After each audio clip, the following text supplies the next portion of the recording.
Technology is quite possibly the most powerful tool that we have in modern human civilization. It's responsible for the advancement of society in unprecedented rapid rates. And even though technology is crucial for everyday productivity and just the overall improvement of one's quality of life, a lot of people make the critical mistake of turning themselves into slaves of technology. Without you even realizing it, your go-to tech might also be what's responsible for messing up your morning routine. And once your morning routine gets messed up, that can set a very bad tone for what the rest of your day is going to look like. By the end of this video, we're going to pinpoint what that problem actually is and what you can do to solve it. It might be an exaggeration to say that your smartphone is like a drug in the sense that it could get you addicted, but studies have shown that that might actually be the case. I'm not going to delve deeper into the scientific aspect of this phenomenon. There are other more qualified professionals who can talk about this matter better than I can. But essentially, whenever we check our phones and we see notifications, it triggers certain pleasure centers in our brain. Sometimes it can come in the form of messages from friends, likes on our photos, replies to our comments, or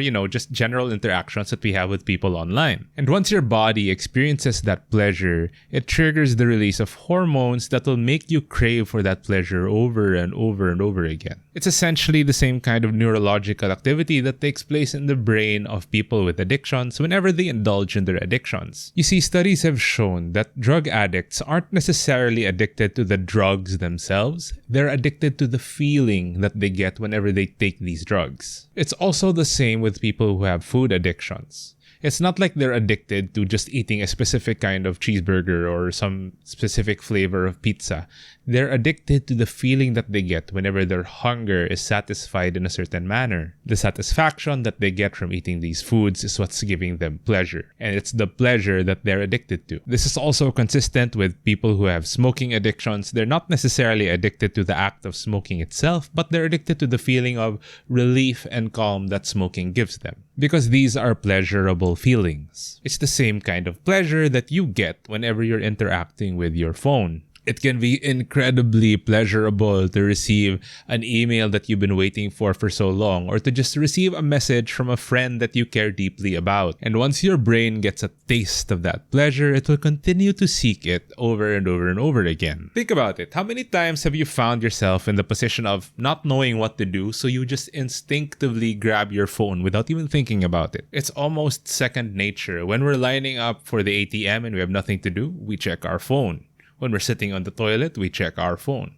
When we're lying down in our beds and we're waiting to fall asleep, we check our phones. You may not want to admit it, but if you're guilty of these habits, then it's highly likely that you have a smartphone addiction. And the worst part about phone addiction is that it's an incredibly easy addiction to feed. Your phone is likely to be on your work desk, on your bedside table, or just in your pocket at all times. That makes your phone a lot easier to access than other addictive substances. Checking your phone isn't inherently bad. Of course, you're going to need your phone to reply to important messages, send out emails to clients, or even just keep yourself updated on news and current events. But what's bad is if we overindulge ourselves in seeking that pleasure of using our phone to the point where we spend all of our time on it. And this is why it's very bad for you to use your phone right away when you wake up. Unfortunately, most of the important things in life that add value to our life don't necessarily bring us pleasure. If you're an entrepreneur, it's not always pleasurable to go over your sales numbers or your expenses. If you're a doctor, it's not always pleasurable to have to always leaf through your patients' medical records or what kind of medications they're taking. If you're a musician, it's not always pleasurable to practice your scales and your technique. And while these things may not necessarily bring you the same kind of pleasure from checking your phones all the time,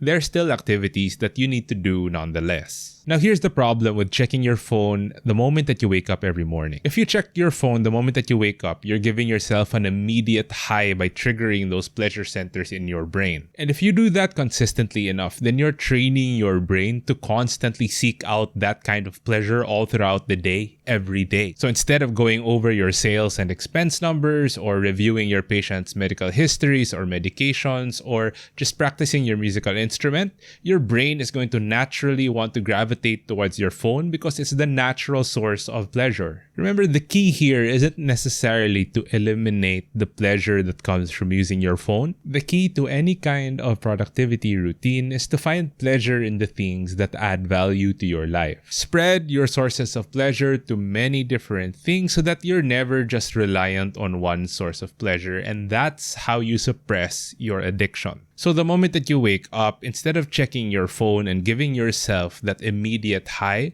channel your low-state energy into other activities that add value to your life without necessarily overstimulating the pleasure centers of your brain. Now, you may be curious, what are some examples of these activities that you can do right when you wake up? I'll go over 3 examples in this video. Now, my first piece of advice is for you to get up and get moving. What can be a more energizing way to start the day than to just get your body moving? I understand that so many people struggle with waking up early in the morning to exercise. Exercise in itself is a very difficult task, and it makes it even more difficult when you have to do it while you're still sleepy. But one thing that not a lot of people realize is that exercise can actually be a really effective energizer. Currently, I'm on an intense running-focused training program, and I typically like to run early in the mornings before the sun comes up so that I get to avoid heat exhaustion and sunburn. I can honestly say that running early in the morning is incredibly therapeutic. I get time alone to myself wherein I can just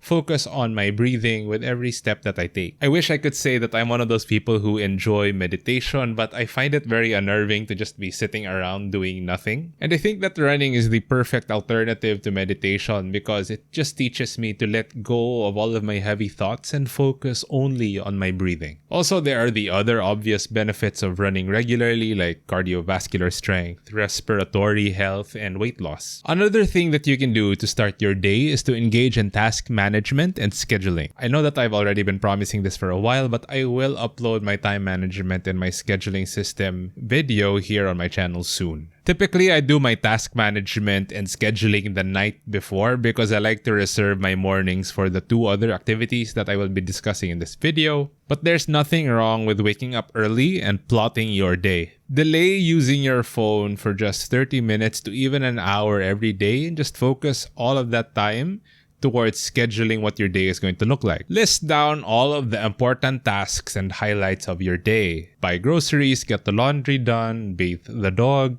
whatever. Then, plot specific time blocks within the day that are dedicated towards those tasks. This is a productivity technique that's called time blocking, and I will be discussing more about that in a future video. You would be surprised at how immensely more productive you will be just by doing that simple activity instead of checking your notifications right away in the morning. In fact, what you can even do is to schedule certain time blocks within the day wherein you're allowed to check your phone's notifications. That way, you're only allowed to check your phone during specific time blocks, and you get to control the amount of time that you spend on your phone. And lastly, one of the favorite things that I like to do in the morning is to read. Usually, I like to accompany reading with a freshly brewed cup of coffee that I make with my Chemex. The act of consciously brewing your coffee right when you wake up can also be a very good alternative to checking your phone in the morning. Anyway, a lot of people make resolutions to read more books every year. But a lot of people also fail fulfilling that resolution because they prioritize other things over reading. Go to your phone's usage data right now and check how many hours you're spending on TikTok, Instagram, or Facebook on any given week. Even if you dedicate just half of the time that you spend on social media towards reading books, you would be surprised at how many books you would end up reading by the end of the year. Usually, I like to dedicate a full hour of uninterrupted reading right before I start work. Sometimes, if a book is really good, I'll extend it up to 1.5 hours. And this has to be uninterrupted reading, meaning I'm not checking notifications between every page. This is just one of the techniques that I use in order to read as much as I actually do. Next week, I will be coming out with a video telling you about the techniques that I use to read 100 books in a year. Watch out for that.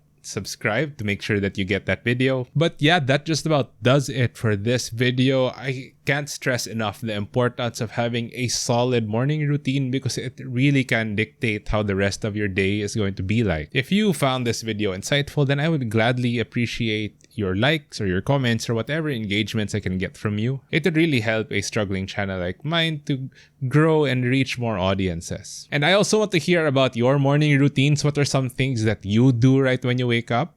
I'm genuinely interested. And that just about does it for this video. Thanks again for staying the whole way through. Don't forget to like, subscribe, and all of that. I'll see you around again soon.